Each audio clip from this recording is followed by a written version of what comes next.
விஜய் தற்போது புலி படத்தில் பிஸியாக இருக்கிறார் என்பது அனைவரும் அறிந்ததே. இப்படத்திற்கு பிறகு அவர் இயக்குனர் அட்லி இயக்கத்தில் நடிக்க இருக்கிறார். இப்படத்தில் விஜய்க்கு ஜோடியாக சமந்தாவும் எமி ஜாக்சனும் நடிக்கின்றனர்.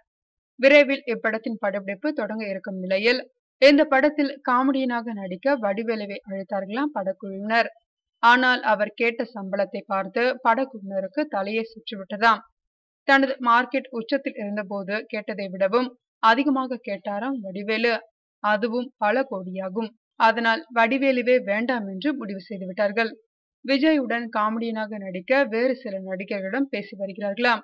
ஏற்கனவே ரஜினி நடித்த லிங்கா படத்தில் நடிப்பதற்கு வடிவேலு பெரிய சம்பளம் கேட்டதால் தான் அவருக்கு பதிலாக அந்த படத்தில் சந்தானத்தை நடிக்க வைத்தார்கள் என்பது ஒரு செய்தியாக வெளியானது குறிப்பிடத்தக்கது.